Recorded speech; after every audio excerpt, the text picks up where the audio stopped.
ഇന്ന് ലോക ന്യൂമോണിയ ദിനം. ന്യൂമോണിയക്കെതിരായ പ്രതിരോധ ബോധവൽക്കരണ ശ്രമങ്ങൾ ഊർജിതപ്പെടുത്തുക എന്ന ലക്ഷ്യത്തോടെയാണ് ലോകാരോഗ്യ സംഘടന എല്ലാ വർഷവും ഈ ദിനം ആചരിക്കുന്നത്. ലോകത്തിലെ ഏറ്റവും വലിയ പകർച്ചവ്യാധികളിൽ ഒന്നായ ന്യൂമോണിയ ഏത് പ്രായത്തിലുള്ളവരെയും ബാധിക്കുന്ന ഒരു രോഗമാണ്. പ്രതിരോധശേഷി കുറഞ്ഞ വ്യക്തിക്ക്, പ്രത്യേകിച്ച് കുട്ടികളിലും പ്രായമായവരിലും ഇത് മാരകമായേക്കാം. ലോകമെമ്പാടുമുള്ള 5-ൽ താഴെയുള്ള കുട്ടികളിൽ ഭൂരിഭാഗവും മരണത്തിന് കാരണം ന്യൂമോണിയയാണ്. അതേസമയം തടയാവുന്നതും ചികിത്സിക്കാവുന്നതുമായ ഒരു പകർച്ചവ്യാധി കൂടിയാണിത്. ശ്വാസകോശത്തിലുണ്ടാകുന്ന അണുബാധയാണ് ന്യൂമോണിയ.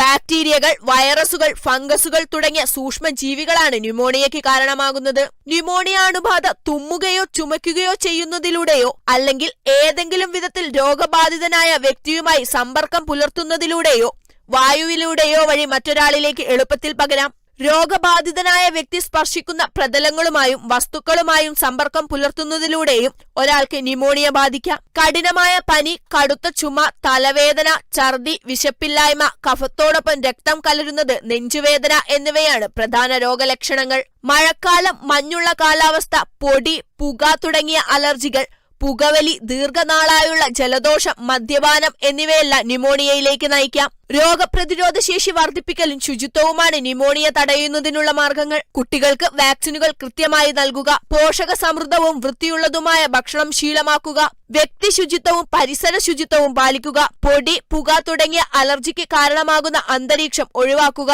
സ്വയം ചികിത്സ ഒഴിവാക്കി രോഗലക്ഷണങ്ങൾ കാണുമ്പോൾ വൈദ്യസഹായം തേടുക എന്നിവയെല്ലാം ഒരു പരിധിവരെ രോഗത്തിൽ നിന്നും നമ്മെ രക്ഷിക്കും.